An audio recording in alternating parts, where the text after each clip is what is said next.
기도하겠습니다. 하나님 감사합니다. 오늘도 이렇게 하나님 예배 드릴 수 있게 하시고 오늘을 살아갈 수 있게 하시니 감사합니다. 하나님 오늘 하루도 우리에게 힘을 더하여 주사 주님 주신 힘으로 살아가게 하시고 아버지 하나님 오늘도 우리에게 들을 길을 허락하여 주사 아버지 목사님을 통해 하시는 하나님의 말씀을 듣게 하여 주시옵소서. 아버지 하나님 우리가 주님만 믿고 신뢰하며 나아갈 수 있는 우리 사생들 되게 하여 주시옵소서. 감사합니다. 우리를 구원하신 예수 그리스도 이름으로 기도드립니다.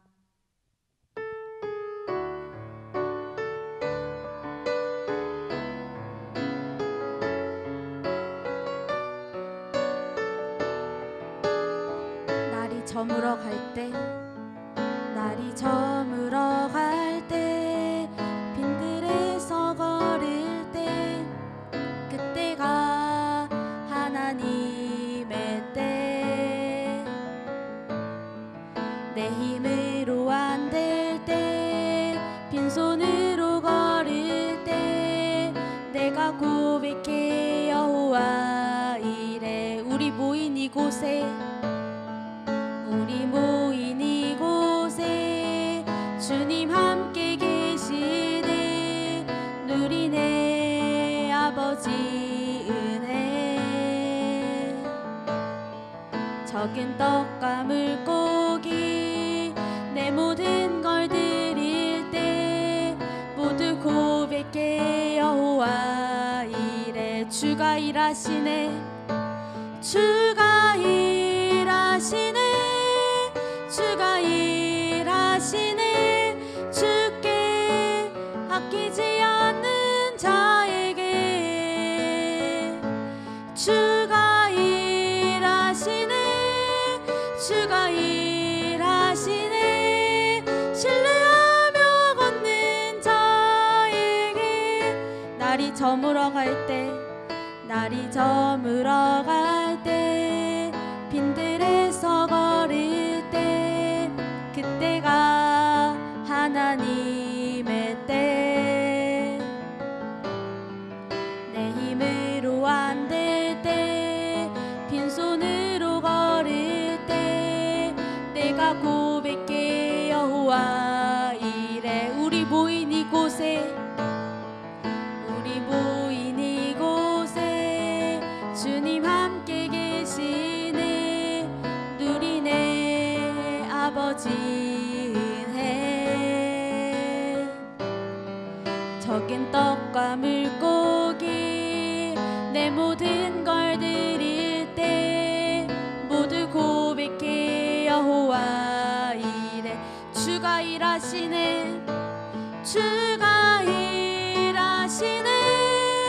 주가 일하시네. 주께 아끼지 않는 자에게 주가 일하시네. 주가 일하시네. 신뢰하며 걷는 자에게 주가 일하시네. 주가 일하시네. 주가 일하시네. 주께 아끼지 않는 자에게 주가 일하시네. 주가 일하시네. 신뢰하며 걷는 자에게. 우리 모인 이곳에, 우리 모인 이곳에 주님 함께 계시네. 누리네 아버지 은혜. 적은 떡과 물고기 내 모든 걸 드릴 때 모두 고백해 여호와 이래. 주가 일하시네. 주가 일하시네. 주가 일하시네. 주께 아끼지 않는 자에게 주가 일하시네. 주가 일하시네. 신뢰하며 걷는 자에게 주가 일하시네. 주가 일하시네.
말씀 위에 그 말씀 위에 굳게 서리라.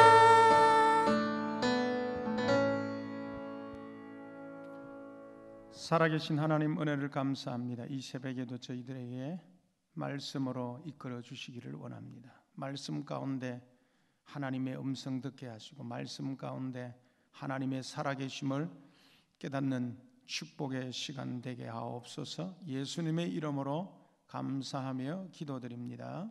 아멘.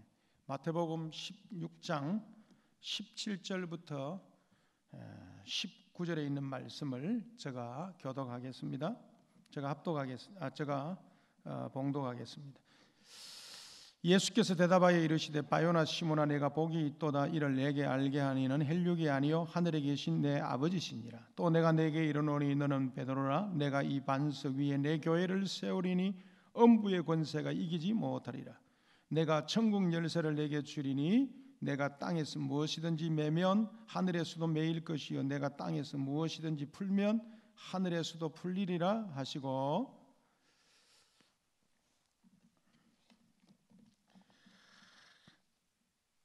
주는 그리스도시요 살아계신 하나님의 아들이시다고 이야기를 했습니다. 자, 예수님께서 왜 이 신앙 고백이 이리 중요하냐? 제자들에게 예수님은 바로 그 가이사라 빌립보 지역에서 제자들에게 물었습니다. 주는 그리스도시요 살아계신 하나님의 아들이심을 고백했던 이 베드로의 고백을 볼 때에 사람들이 누구라 하느냐, 너희는 나를 누구라 하느냐 할 때에 이 베드로의 신앙의 고백을 통해서 우리는 그 교회를 알 수가 있는 것입니다. 교회의 생명은 뭡니까? 결국은 정금입니다. 정인입니다. 예수님이 교회의 주인이라면 교회는 누구를 위해서 세웠느냐? 교회를 허공 위에 우리가 세울 수는 없습니다. 교회를 아무 때나 막 세울 수 없는 것입니다. 반드시 인격을 가진 사람들 위에 하나님의 교회를 세우는 것입니다. 그래서 오늘 18절에 보시면 반석 위에 내 교회를 세운다라고 이야기를 했습니다. 그러므로 반석은 사람 또는 사람들입니다. 그렇다면 그 사람들은 과연 누굴까? 여기 반석이라는 헬라어 단어가 페트라입니다. 여성 명사 또는 중성 명사로 쓰이고 있는데요, 이 로마 캐톨릭에서는 페트라를 베드로로 읽죠. 우리도 마찬가지죠. 그렇게 이제 번역해서 읽습니다. 그러나 17절에 예수님은 베드로를 향하여 요나의 아들 시몬이다 그렇게 부르고 있습니다. 그러니까 베드로의 정식 명칭은 요나의 아들 시몬입니다. 18절에 너는 베드로라 내가 이 반석 위에 내 교회를 세우리니 라고 하셨습니다. 베드로 위에 교회를 세우셨다면 시몬 위에 세운다고 하든지 아니면 베드로가 남자이니까 남성 명사를 사용해서 이렇게 기록해야 되는데, 그런데 오늘 본문을 보면 여기는 여성 명사를 사용하고 있습니다. 헬라어 여성 명사를 사용해서 지금 기록되어지고 있습니다.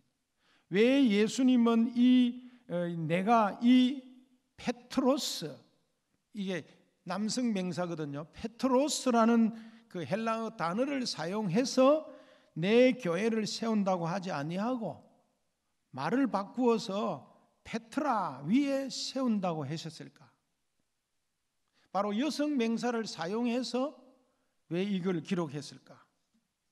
이 반석이 단순히 베드로를 가리키는 것이 아니고 다른 어떤 사람들을 염두에 두었는지 분명하지가 않거든요. 베드로 위에 세웠다 하면 베드로가 남성이니까 남성 명사를 사용해서 기록해야 되는데 왜 여성 명사를 사용해서 이 본문을 기록하고 있느냐는 거죠. 이것은 일종의 이제 우리가 언어유희라고 볼 수가 있죠. 교회는요, 우선 반석 위에 세워지는 것입니다. 그러면 반석이라는 말을 마태복음 7장에 보면 집을 반석 위에 세우는 사람 모세 위에 세우는 사람의 비유가 연상되어집니다. 그렇다면 이 반석은 누구를 가리키는 것이냐? 예수님이 마태복음 18장 20절에 보니까 교회에 대해서 이야기할 때에 두세 사람이 반드시 언급되어지고 있습니다. 두세 사람이 내 이름으로 모인 곳에 나도 그들 중에 함께 하겠다. 히브리적 사고는 어떤 책임 있는 일을 할 때에 항상 두 사람 이상의 증인이 필요합니다. 재판을 할 때도 두 사람 이상이 반드시 있어야 증인이 되어지는 거예요. 한 사람 가지고는 안 돼요. 한 사람의 증인으로서 그 사람을 증거할 수가 없다는 것입니다.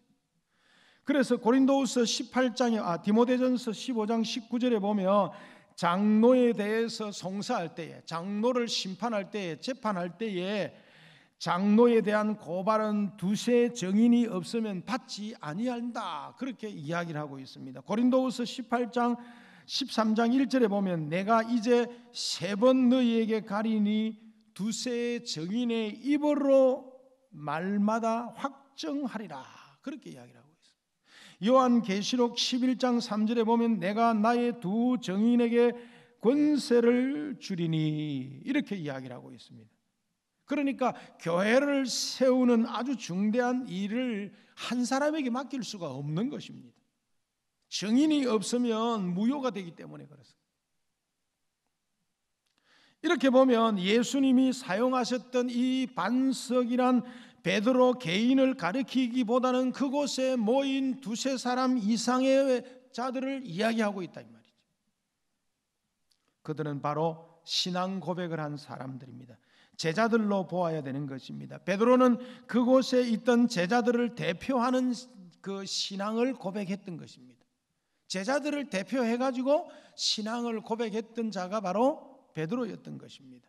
교회는 특정 개인 위에 세우기보다는 반드시 신앙 고백을 하는 무리들 위에 세워지는 것입니다.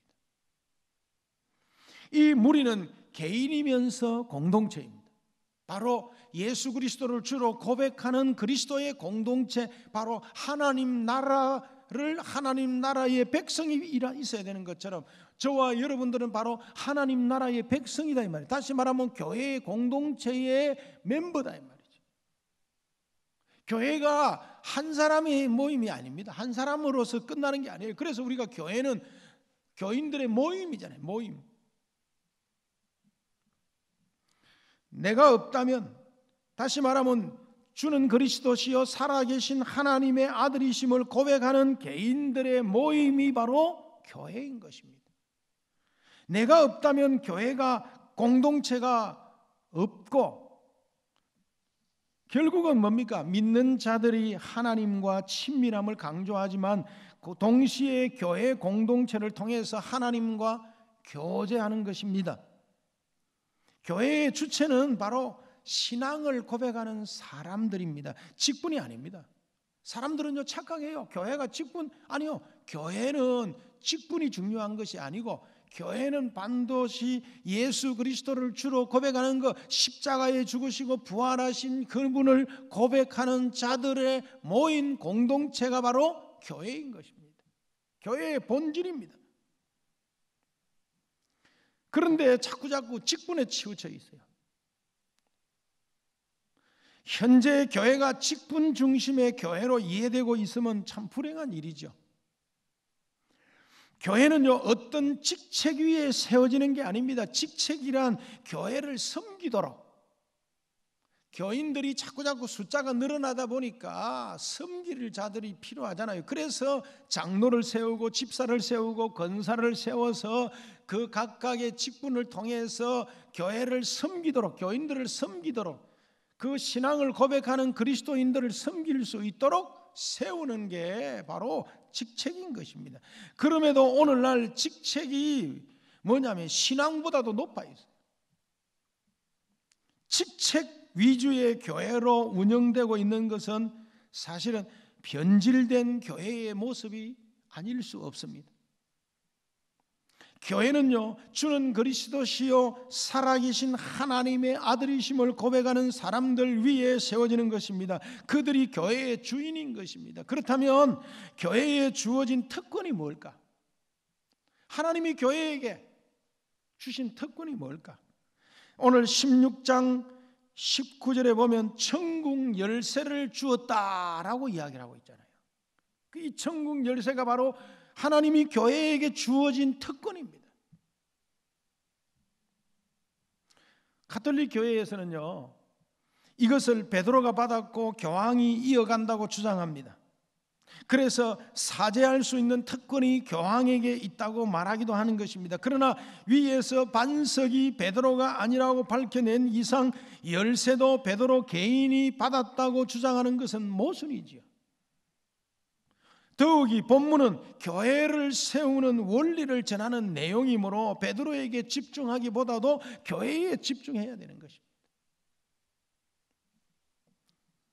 여기 오늘 16장 19절에 보면 내가 천국 열쇠를 내게 주리니 내가 땅에서 무엇이든지 매면 하늘에서도 매일 것이요 내가 땅에서 무엇이든지 풀면 하늘에서도 풀리리라, 그렇게 이야기를 했습니다. 무엇을 매고 무엇을 푼다는 말입니까?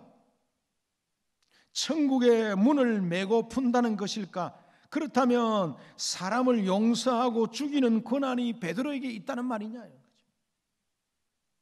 다시 생각해 봅시다. 내가 이 땅에 무엇을 맨다면 하늘에서도 매이고 푼다면 하늘에서도 풀린다는 거예요.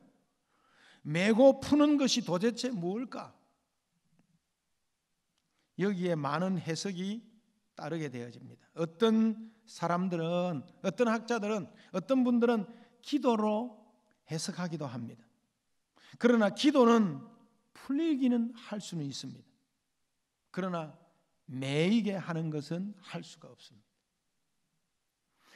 때문에 열쇠는 기도라기보다는 복음을 전하는 것에 초점이 맞춰져 있습니다.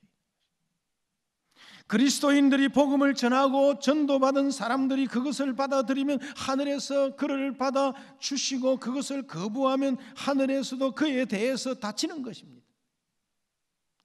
교회에 주신 천국 열쇠는 하나님의 나라와 깊은 관계가 있는 것입니다.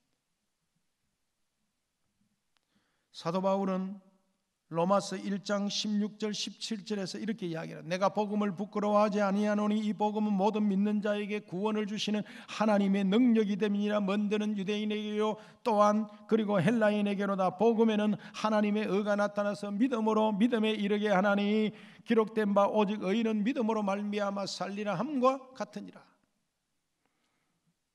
고난과 박해 속에서 살아가는 가야 하는 그리스도인들에게 쓴 편지인 요한계시록의 가장 중요한 개점 중에 하나가 뭐냐면 바로 증인입니다. 위트니스. 하나님이 원하시는 바는 세상 나라가 우리 주와 그의 그리스도의 나라가 되어 그가 세세토록 왕노릇 하시는 게 바로 하나님의 뜻입니다. 그런데 이런 나라는 우리 형제들이 어린 양의 피와 자기들이 정언하는 말씀으로 그를 이김으로 이루어지느니라, 그렇게 이야기하고 있습니다. 사실 사도행전의 중요한 개념도요 정인입니다. 사도행전 1장 8절에 보니까 오직 성령이 너희에게 임하시면 너희가 권능을 받고 예루살렘과 온 유다와 사마리아와 땅끝까지 이르러 내 정인이 되리라. 정인입니다. 결국 교회의 생명은 정인입니다. 전하는 겁니다. 예수 그리스도의 십자가의 죽으심과 부활을 선포하는 것이 교회의 중요한 핵심입니다. 정인입니다. 그러므로 저와 여러분들에게는 하나님이 저와 여러분들에게는 정인입니다. 볼지어다 세상 끝날까지 너희와 항상 함께 있으리라. 그러면서 뭡니까? 다시 가서 제자를 삼아 너희는 가서 모든 족속으로 제자를 삼아 아버지와 아들과 성령의 이름으로 세례를 주고 내가 너희에게 분부한 모든 것을 가르쳐 지키게 하라. 볼지어다 내가 세상 끝날까지 너희와 항상 함께 하겠다. 교회의 가장 중요한 핵심은 뭐냐? 증거하는 겁니다. 이게 하나님이 우리에게 천국 열쇠를 내게 주겠다 하신 것입니다. 특권입니다.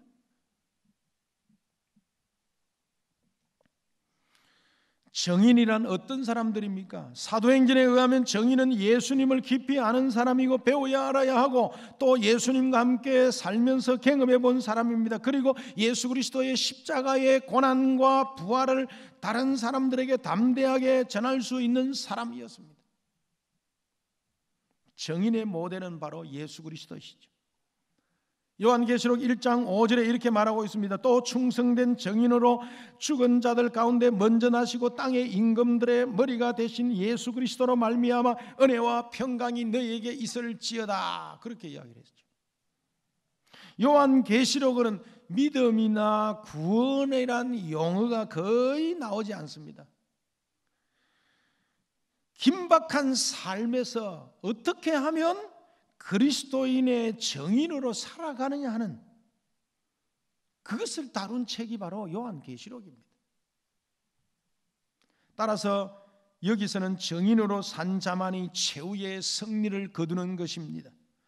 요한계시록 보니까 20장 4절에 보니까 또 내가 보니 예수를 정언함과 하나님의 말씀 때문에 목배임을 당한 자들의 영혼들과 또 짐승과 그 우상에게 경배하지 아니하고 그들의 이마와 손에 그의 표를 받지 아니한 자들이 살아서 그리스도와 더불어 1000년 동안 왕노릇하리니, 원문에는 왕노릇했다라고 하는 가거형을 기록하고 있습니다.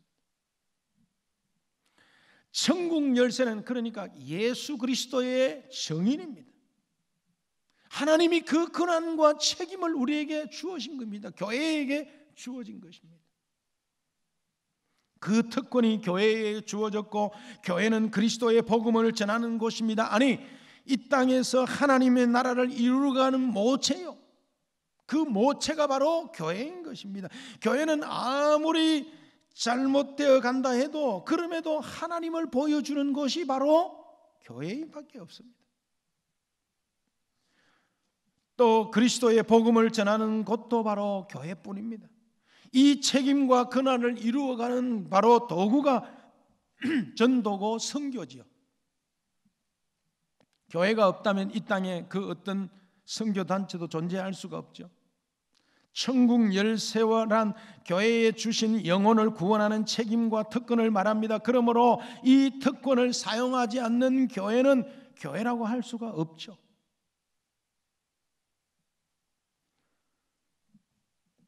성경이 전하는 참 교회의 모습이 뭡니까?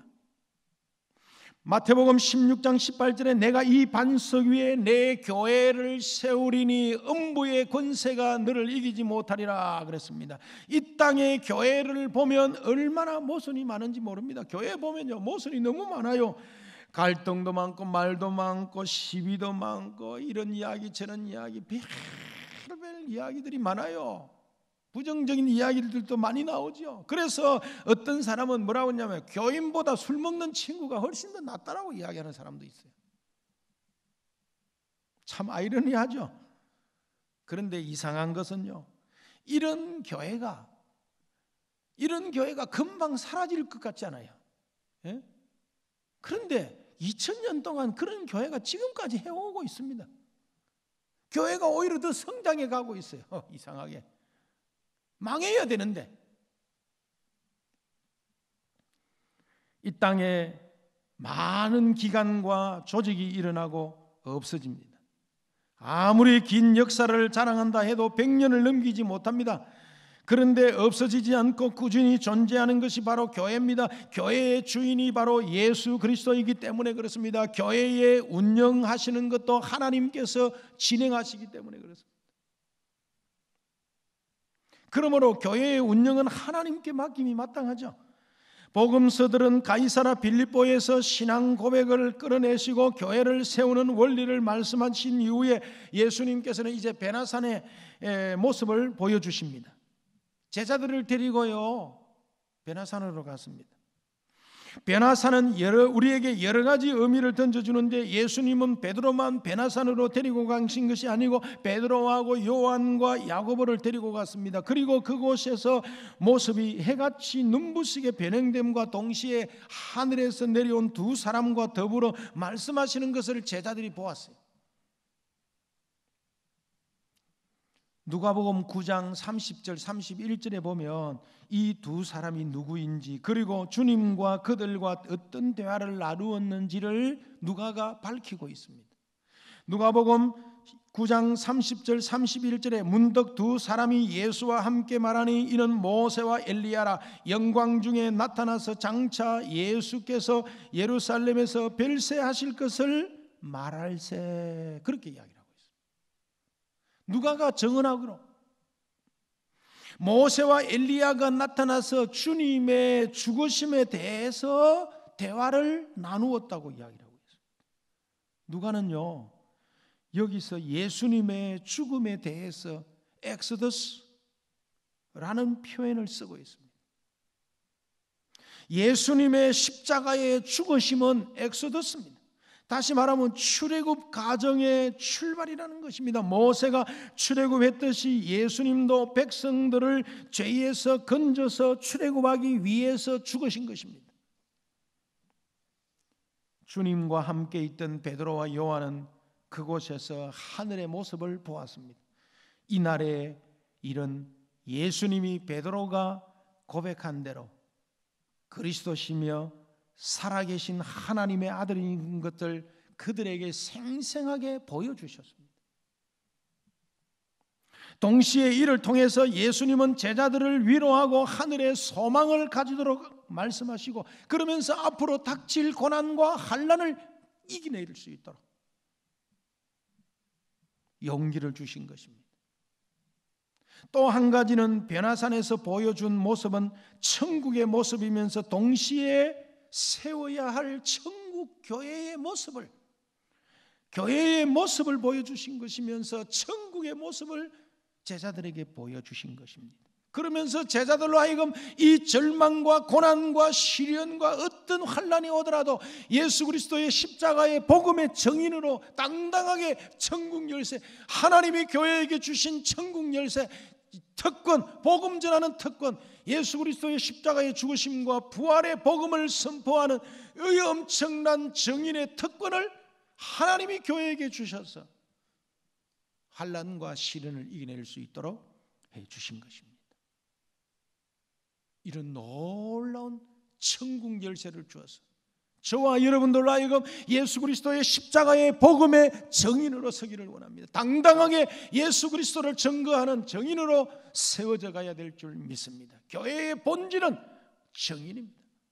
교회의 본질은 예수 그리스도를 주로 고백하고 그 고백한 자들의 모인 공동체가 바로 교회이면서 그러면서 나아가서 너희도 모든 족속으로 제자를 삼아라, 가서 예수 그리스도의 십자가의 복음의 정인으로 살기를 하나님이 원하시는 것입니다. 이게 바로 교회가 해야 될 중요한 특권이요 본질이요. 이 본질을 잃어버린다면 교회가 교회로서의 가치를 잃어버리게 되는 것입니다. 기도합시다. 살아계신 하나님 은혜를 감사합니다. 교회의 진정한 참교회의 모습을 우리에게 가르쳐 주셨습니다. 오늘 우리가 교회의 참된 모습을 깨달아 하나님이 우리에게 주신 특권을 가지고 예수 그리스도의 십자가의 복음의 정인으로 설 수 있는 하나님의 신실한 종들이 다 되게 해 주옵소서. 예수님의 이름으로 기도드립니다. 주 예수 그리스도의 은혜와 하나님의 무한하신 사랑하심과 성령의 교통하심이